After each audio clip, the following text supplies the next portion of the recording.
Royals lose yesterday. This is Sam Vaughan for Sam Sports Report. Today we're going to vote no. Lay out the lines of why you vote no and why you vote yes.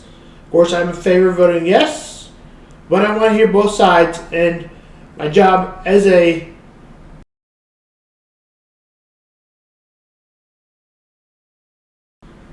mental health to involve both sides of what to vote. Yes, I can give my opinion, but it's always important to inform people. But first, we'll get to baseball. In yesterday's game, the Royals lost, giving up 2 in the 9th, giving up 1 in an inning where they had a first baseman totally out of position, and they also had the bases loaded with 1 out. Many missed opportunities, including a 2 for 10 opportunities for the Royals.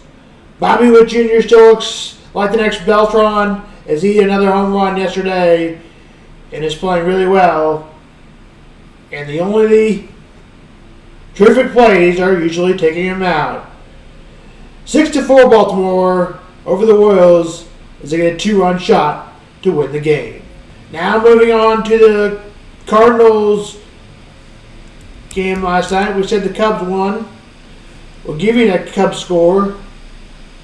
It was 5-0 Cubs over the Rockies. The Cardinals beat the Padres 6-2 yesterday. The Cardinals will go at it again tonight. The Cubs beat the Rockies 5-0, as I said, and the White Sox lost yesterday. Now we'll go over the games today. Royals, Orioles, off.Marsh, who earned the 5th spot earlier.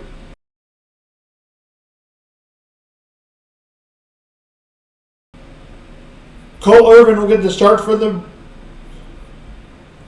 Orioles, both their first starts. Game time 6:35.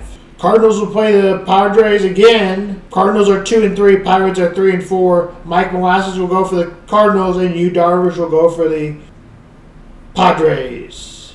Rockies and Cubs will go at it again. Kyle Freeland will go for the Rockies, and Javier Arceta will go for the Cubs. Game time 7:40. And for the Sox and Braves, the Braves are 3-1. The Sox are 0-4. Rinaldo Lopez will go for the Braves, and Garrett Crouch will go for the White Sox before they come to Kansas City. That's baseball.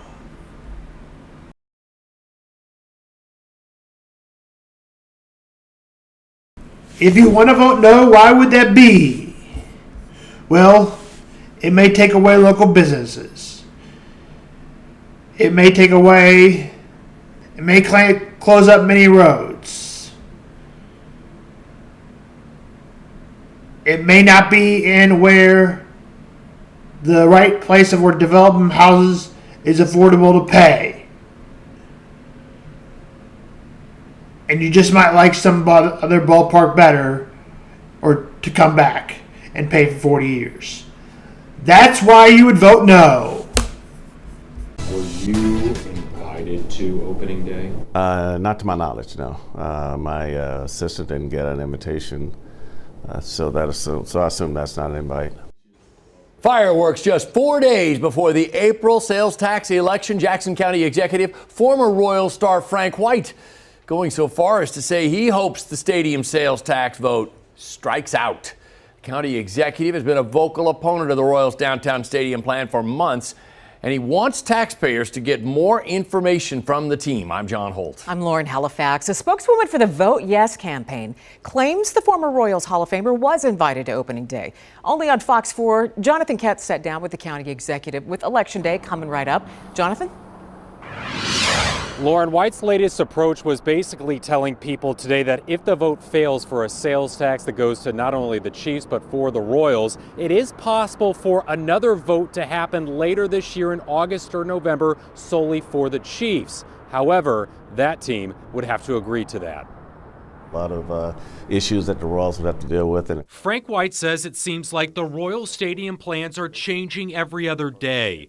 In August, the Royals' only stadium site in Jackson County was in the East Village. In February of this year, they switched to support a site in the East Crossroads. I remember being in a meeting where the mayor, actually talking to John Sherman, he said when they chose Crossroads, he said the mayor gave him a deal he couldn't refuse, and extending the cap, 3 blocks over toward Locust, and so until they can finally work their things out, maybe the Royals should get more of a commitment from the city. We interviewed Mayor Quentin Lucas on Wednesday after the Finance Committee meeting and talked to him about the business owners upset about the team's final site selection. They're wondering if you had conversations with Cordish and Cordish was able to get you to tell the Royals to change their site from the East Village to the East Cross. I have heard hundreds of controversies, and I have literally talked to almost every person in this, although I never really get to be the final decision maker.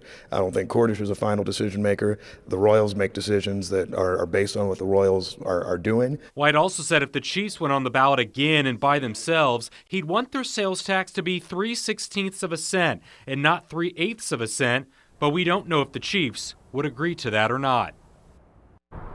At the end of our interview today, White also told us he does plan to run for re-election in 2026. John, I know you were able to talk to Royals and Chiefs leadership earlier today for some of their perspective. Sure enough, John. Jonathan Ketz, thank you. And yes, with that vote on the sales tax, just say they're confident the outcome will be in their favor. Today, for a digital edition of For the People, I sat down with team ownership, John Sherman of the Royals, Clark Hunt of the Chiefs, as well as opponents, Crossroads business owner Jill Coxon and Vote No campaign manager Tim Smith. I asked them about the unique partnerships in the sales tax campaigns, labor unions siding with billionaire team owners, conservatives siding with liberals.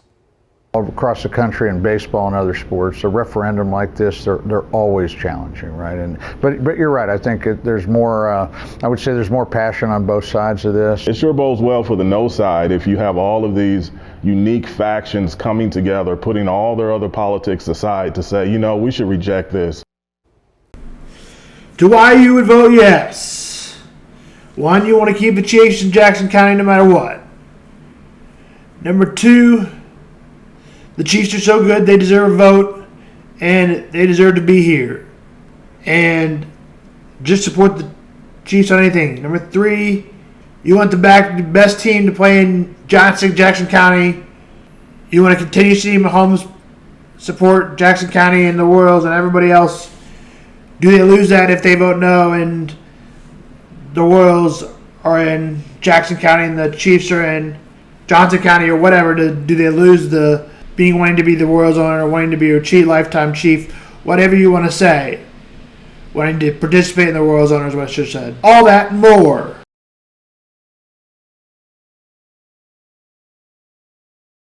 Those are the reasons I would vote yes, and our great stadium at KC Current, and how much fun the games I've heard have been. That's why I would vote yes. Get some entertainment district. But I understand if you want to vote no. Well, a lot of impassioned people there. KSH 41's Grant Stevens also joins us in the studio. Grant, so along with the sales tax, this has a big impact on the businesses in the Crossroads. Yeah, Kevin, it certainly does. We've heard a lot from a lot of people. Yeses, a lot of no's, but we wanted to hear with property owners. Matt Abbott's been in the redevelopment game for the last 20 years, well before the charm of the Crossroads was widely recognized. In fact, he'd argue its evolution, something he's played a hand in, is precisely what makes the Crossroads feel so happening.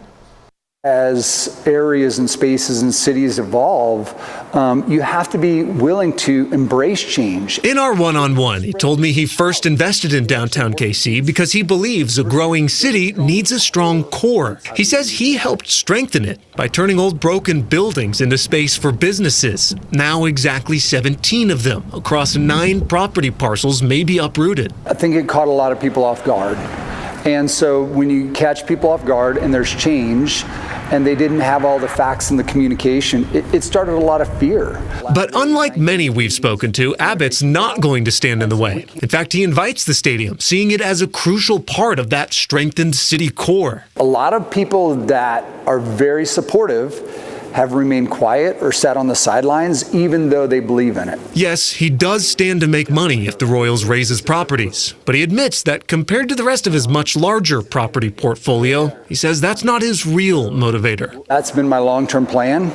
is how to bring people back to the urban core and how to make community happen. That, he says, is his goal, his vision that his stadium completes. A thriving economic core. You know, I'm not trying to convince anyone whether they should vote yes or they should vote no. What I do believe is that this is our community, and you should take the time to understand the facts and not just the rumors and the stories that have been spread out there.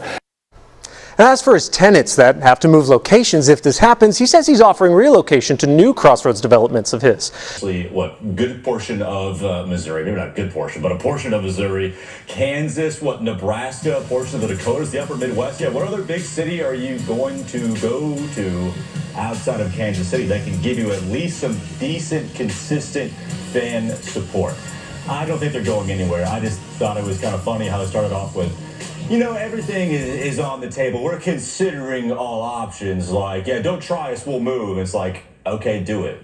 Aren't we all in life considering all options at all times? Yeah, I know it. I am. So, what do you think? Is it close? And what wins out? Well, I do want to say, like Nashville, Portland, there are a lot of towns that would like Major League Baseball, and they're going to expand by 2 teams at some point. So there are destinations for them to go. But John Sherman said from the very beginning he wants this team not only in Missouri but in Jackson County. The Clay County thing notwithstanding, which they toyed around with for a little bit, but I don't ever think it was an option. I think at the end of the day, I think it is going to be passed. It will pass, but I think it will be very, very close when it's all said and done.